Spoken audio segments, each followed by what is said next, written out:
Last week, I began talking about, in this series of the Advent, two words that we've called the way. And it really comes out of an Advent passage from Mark and Luke and Matthew and even John. They all refer to this, but I've chosen Mark chapter 1 verse 2. I will send John, a voice of one calling in the desert, prepare the way of the Lord. In my hometown of Milton, which probably is being bombarded with a lot more snow than we have, southeastern Iowa, 4 miles from Missouri, there were a lot of colorful characters, but there was one particular fellow who everyone called Wawa. I don't know why. I don't even know Wawa's real name. Everyone just called him Wawa. And I suppose all small communities have those folks that they have nicknames, and because of the time involved when they were given that name, we have no idea why they're called that, but everyone just said Wawa. And Wawa walked everywhere. He was a walking machine. You would see him walking all over the place. He would walk to nearby towns. And so the story is told, and it became legendary, of course, in Milton lore, that Wawa was walking south of Milton to Memphis on Highway 15. And one of the Miltonites pulled over, had his window down, and said, "Wawa, would you like a ride?" And without missing a stride, Wawa said, "No thanks, I'm in a hurry." Well, Proverbs chapter 14 verse 12 says, "There is a way that seems right to a man, or to a woman, but the end thereof are the ways of death." There's a way that seems right. In other words, it feels natural, but the end of that is actually destruction. So it feels right, it feels natural, but its ends actually end up in destruction. So we were talking about last week the way of the world, the way of Christ. This prepare the way of the Lord. And we talked about that in Jesus' time, then the ruler of the world was Caesar. Caesar Augustus, and he self-proclaimed himself as divine. He claimed that his adoptive father, Julius Caesar, was of divine origin, and so that made him a son of God. And so within this world in which Jesus was born, there was a clear-cut way, a current of the world. So we talked about that by way of review. We talked about these four major currents that are in the world today also. These are not exhaustive. In other words, there are a lot more currents than this, than these represent. But these are currents of the world. Pleasure, which really is hedonistic type pleasure. In other words, it is idolizing pleasure as something we constantly seek more and more pleasure. That becomes the center of our lives. Individualism. It's one thing to be independent. It's one thing to have individuality. But individualism is really that idea that I become sort of my own God, and that me and Jesus even got our own thing going, and that everything is weighed just by myself without any thought of other people. So if it feels right to me, that's all that really matters. And so everything's relative to how I personally feel about it. Individualism is one of the great currents of this world, pushing us in that way. And we talked about how that even affects people, saying, well, you don't have to go to church to believe in Jesus. And that's true. You don't have to go to church to believe in Jesus. But we talked about that Jesus is the one who started the church. And so there is that where we're actually disobeying the Lord who started the church by saying, well, I don't need all of that. But we also define church as not having to be in this type of a building, but where two or more are gathered. The church, as Jesus defines it, is where two or more are gathered. It's the Greek word ecclesia, and it means called out assembly. And then we talked about consumerism, the powerful current of consumerism, where we find ourselves buying things we don't need to impress people we don't even like. And it's just this muchness. I need more and more and more. I need the newest. I need the most glittery new thing on the market. And it's this idea that we've bought into what the Chevrolet marketer says, that advertisement or marketing is the organized creation of dissatisfaction. And we bought into that. Constantly need more. And then status. Always climbing the ladder, always wanting to be one up from others. We talked about how Peter and James and John, wanted to sit on the right and left hand of Jesus. And Jesus said, if you want to be great, you've got to be servant. So we contrasted these four currents, pleasure, individualism, consumerism, and status, with these four currents of what we call the way of Christ. Again, these aren't exhaustive, but these are four of the currents within Christ. that its sacrifice is that which is held in counterbalance with pleasure and community and simplicity and servanthood. So I want to focus today on that first one. It's so important to understand that even our worship, the primary metaphor for worship, as I mentioned last week, for centuries and centuries, was not how does it make me feel, but was the word sacrifice. It was understanding that sacrifice was central. So here's the main idea that I guess I would like you to leave with today, this thought.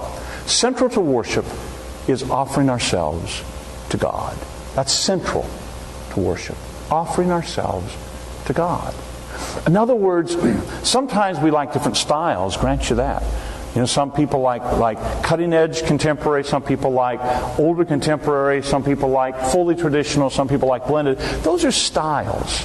And oftentimes we will kind of judge a service based on how that appeals to me. Well, I didn't like the songs today, or that was really neat. I like those songs today. But I think we missed the point. Those are derivatives. Feeling good, I guess, or feeling comforted, or sensing encouragement in worship, those aren't bad things. They're just secondary things. Primary to worship, or central to worship, is this idea of offering ourselves to God. So in order to kind of unpack that, I want to look at a verse this morning, just one verse from Romans 12, to help us understand what it means to live this way.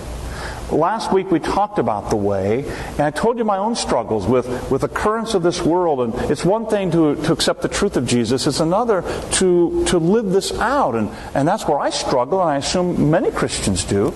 So I want to talk today not just about the way, which gives us kind of this intellectual construct, but actually living the way. What's that mean? So what's it mean, especially today, when we're talking about sacrifice in worship? What's that mean? Present your bodies. Paul begins that with, I urge you, beloved, by the mercies of God, to present your bodies a living and holy sacrifice, acceptable to God, which is your spiritual service of worship. That's New American Standard, but I've changed it a bit, adding the Common English Bible translation as well. Present your bodies. The Amplified Bible says present your faculties. The Message says present your ordinary daily lives. You're getting up, you're going to work. Present your lives to God. So present your bodies is presenting everything that makes you who you are. Present that to God. Present it. Think about this. Most of us go week after week and never think about why we have an altar table. Other than it's nice to hold the Bible, candles, Advent wreath, things like that.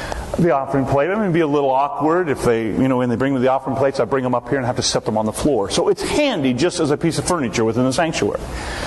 But there's a reason we have an altar table in a church. What do you think that's a throwback to? What's that connect with? What was foreshadowed in that?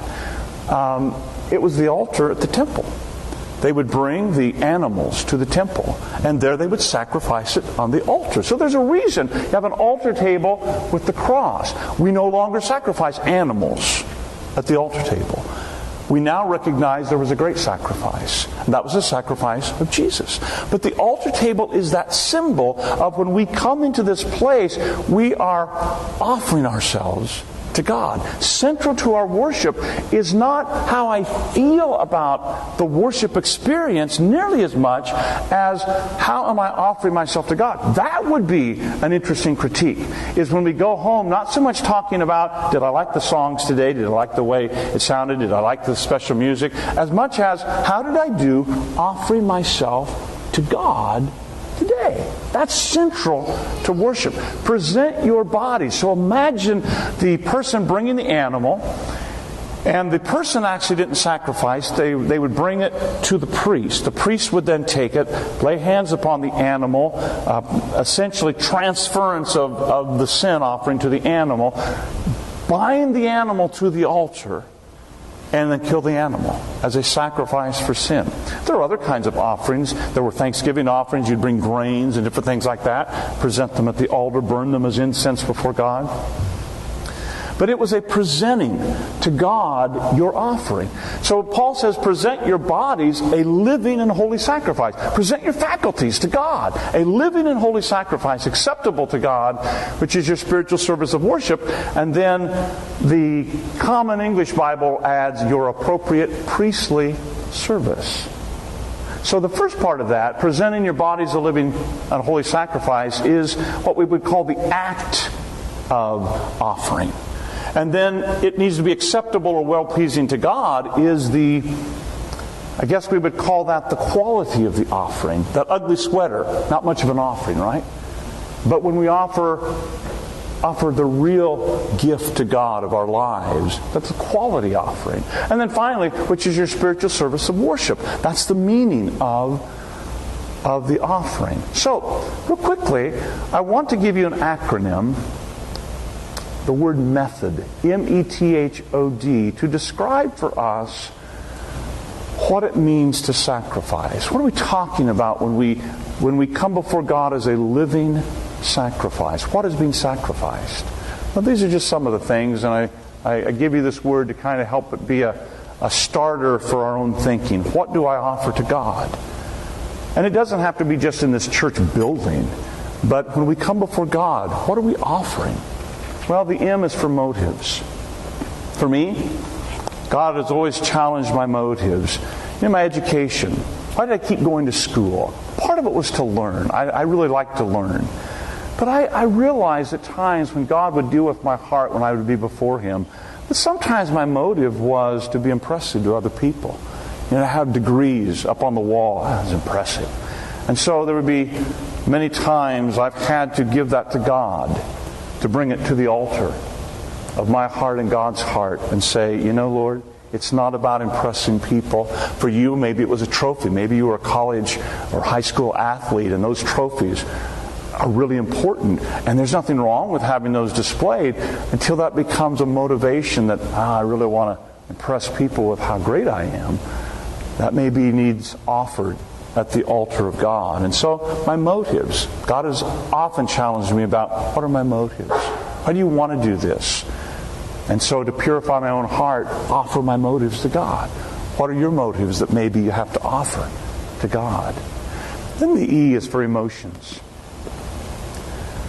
So I chose a teddy bear to kind of describe emotions. There was a time in my life where I just felt really wronged. Have you ever felt really wronged by someone and you were probably right? I mean, this wasn't one of those cases where maybe you were wrong, but maybe you weren't. But you know that, yeah, you were wronged. And you're not really wanting to forgive the person. And then, in my life anyway, there was a time when God dealt with me about a person that I was sort of harboring ill will towards. And God impressed upon my heart that He wanted me to build bridges to this person. Rather than to be unforgiving, to actually not only forgive them, but to build bridges to this person. I didn't want to do that. I didn't want any part of that. But that became the sacrifice. You see, that's a sacrifice. Worship is a sacrifice. It is God asking us to offer something to Him that we may not want to, but God's asking us for it. It's not just us drumming up some things, I'll give you an ugly sweater. It is God asking of us some things. Hi, Scott, welcome home. It is God asking of us some things and naming it for us and us giving it to God. So there was that time, I still remember, I was at a Quaker church camp and God spoke to me to build bridges. And I forgave and I started building bridges. So I offered this to God on the altar of my heart. My thought life. Oh boy, my thoughts. So I've got a journal that represents my thoughts. And giving God my thoughts. So there was also this time in my life, and maybe you've had this too, where, I was just having trouble with thinking ugly about someone. And so I would ask the Lord. I came to this place because God was calling me to guard my thought life. And so I started asking God 2 questions almost every day, several times a day. And here were the questions. How would you have me to think about this? And how would you have me to respond? Those were my questions. That's what I was offering on the altar because God was dealing with my thought life. How would you have me think about this? And think about the implication of that statement. In other words, even my thought life, I'm not just going to let it go on its own. I'm giving it to you, God. I'm offering you my thought life. That's a sacrifice. Because sometimes, don't you want to think ugly about people? I mean, be honest. Don't you sometimes want to just kind of stew in that for a while? You know, and you have these images of, and God deals with you about that. He dealt with me about it. To where I could ask the questions, how would you have me think? And how would you have me respond? And that became my daily guide. And God was showing me, how should I think about it? And how should I respond? And so I offered my thought life. And sometimes it's all different kinds of things in my thought life that God will ask me to give Him. And I have to offer that up on the altar of God as a part of my worship, my offering to the Lord. And then the H is for habits. I've got to tell you, 9 months ago was the last time I had one of my big bowls of cookies and cream ice cream. Last time. And I've had like a bite or two, but I used to, maybe 3 or 4 times a week, I would have this quite large mound of bowl of cookies and cream ice cream. It was funny because we would watch on TV The Biggest Loser, and it would make me hungry. So I would get my big bowl of ice cream watching The Biggest Loser. And a part of what God began to deal with me about, and this is personal, it's not projected on anyone else, but what God dealt with me about was, for the health of my body, I needed to offer up that to Him. And so I can only say, by the grace of God, it's not arrogant, because I can only trust in God that 9 months from now I can say the same thing, that I haven't fallen back into that ritual. And it's hard as a pastor, I got to tell you, because several times a week you'll hear the statement, oh, it won't hurt to have just this one. All of the ladies' groups, when you go there and they have their food, it won't hurt to have just this one. If I did that every time someone said it won't hurt to have this one, I would end up by the end of the week having a whole lot. You know what I'm saying?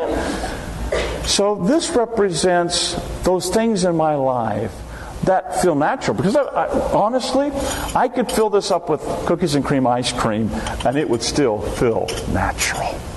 Oh, I've not lost that. It still feels natural to me to eat a big bowl of cookies and cream ice cream. My dad smoked for years. And the last 30 years, I suppose, of his life, he never smoked.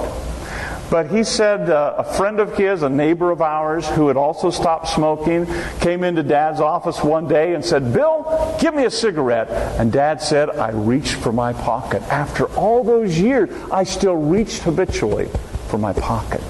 Dad said to this day, when he was still living, but he passed away when he was 75, but up until that time, he said every time he ate supper, psychologically, that's when he missed it the most, because he loved lighting up that cigarette after an evening meal.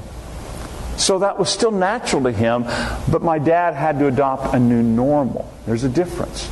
Something can feel natural and be destructive, but we have to adopt a new normal. Romans chapter 12 verse 2, the one that follows the one we're looking at, chapter 12 verse 2 says, and do not be conformed to this world, but be transformed by the renewing of your mind.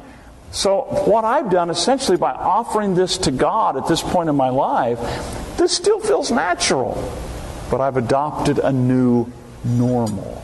And that's been by God's grace. So we offer our habits to God on the altar of our hearts. And then the O is for order. This is a calendar. It took me a long time, and I'm still in the process of learning this, but I've progressed. Psalm 5 says that every morning I order my prayer before you. Think about giving God your calendar, your schedule. When's the last time you've said, Lord, let's work backwards from what's the most important thing that I get done in my life, or every day or every week. What's the most important thing? And let's work backwards from that. That's ordering our lives around God. That's making God the central thing from which we work backwards. Martin Luther, the great reformer, said this. On one occasion, he was so busy. He said, I am so busy today, I've got to pray 3 hours instead of 2. Now think about how weird that sounds to 21st century Americans. I'm so busy today, I've got to pray 3 hours instead of 2. What would we tend to do? I'm so busy today, I can't spend my 15 minutes, I can only spend 5. Or I can't spend my 5 minutes, I'll catch up tonight when I lie in bed. Martin Luther understood that for his day to be effective and productive, for every nail to be hit on the head, he had to pray extra time for greater discernment so his life that day would be with more precision. We can spend our day with busyness and muchness and missing the nails all over the place, exerting a lot of energy but not being very productive. Ordering our day is about getting things right before God on a daily and weekly basis so that we work backwards from here's what for sure I'm going to get done. Every church I've gone to has a different type of schedule, and the first thing, at least the last several, as I've kind of grown in this, the first thing I ask myself as I'm going over calendars, where's my space time? Where's my time that I can bracket in on a weekly basis to know here's some downtime where I can read, where I can get caught up, where I can renew in the Spirit and really have seasons of just downtime. And I'll map that out. Learning slowly sometimes to order my life before the Lord. So I sacrifice my schedule, my calendar. And you know what it means? It means I've got to say no to some really good things. And that's the toughest thing, is say no to good things so that I can say yes to the best things. So I offer my calendar, my schedule to God.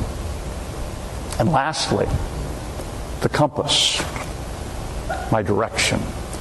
Lord, what do you really want to do with my life? Every time I see a military man in uniform, and Scott, you'll appreciate this, when I see someone in a uniform, there's just a fleeting thought, because when I was a teenager, that's what I thought I was going to do. My middle brother is a retired Air Force officer. I thought I was going to go and serve in the Air Force and serve 20 years and get out and live the good life. And yet, almost as quickly as that fleeting thought is that sense that I responded to a call. I wouldn't trade that for anything. And it's a matter of, Lord, what is your direction for my life? Where is the compass of Christ pointing me? It's not a matter, I heard a principal a number of years ago at a graduation telling the student body and the people gathered there, make all the money you can. Now, I would have understood it had it been in context with Mr. Wesley, our founder, who said, make all you can, save all you can, give all you can. But this was just one of those tenets, make all you can. So it wasn't a matter of responding to a call and to do the passion that is on your heart. And granted, we have to be able to make enough to where we're not a burden on society. But nonetheless, it was about just making lots of money as that which was held up as high status. And I thought that was sad. It was sad to me. It seemed so shallow. Because God has a call on our lives for different things. And it may be a call to be a plumber, maybe a call to be a lawyer, maybe a call to be a farmer, maybe a call to be a pastor. But it's seeking out that sense of what God's calling you to do and what God's gifted you to do. It's sort of like the plumber that went to the lawyer's house and fixed his plumbing and submitted this bill. And the lawyer said to the plumber after he got this bill, I don't make that much. And the plumber said, neither did I when I was a lawyer. So all of these things, part of our call that we submit to God, and God takes this and gives us direction for our lives. So Lord, even my direction, what you want me to do, I lay it on the altar. So I get this picture, as I'm thinking about this, of the Magi. As they came before Jesus, and the Magi fell down and worshiped Jesus, and opening their treasures, they presented to Him gifts of gold and frankincense and myrrh. So I want you to think about this Advent and Christmas season. What is it that worship is really about for you?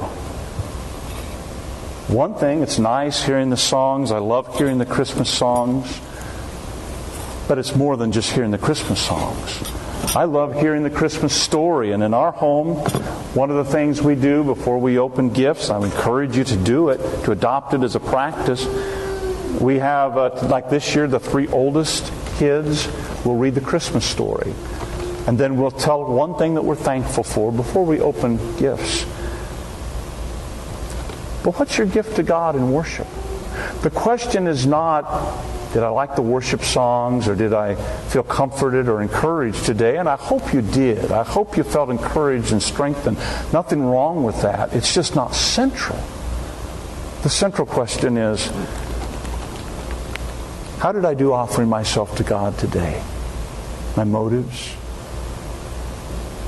my emotions, my thoughts, my habits, my order of my life, and my direction. How did I do offering myself to God as a living sacrifice? Would you pray with me? Heavenly Father, Creator God, we do offer ourselves before you. Teach us more and more what it means to walk in the way of Christ. Not just to embrace the truth about Jesus, but the way of Jesus. And Lord, may that generalize into how we conduct our lives, how we speak, how we think, how we make decisions, everything we do, Lord. The choices we make with money, the choices we make with our time, may it all be before you as we place it on your altar and offer ourselves as a sacrifice, a living sacrifice, which is our spiritual worship. In Christ's name we give you thanks. Amen.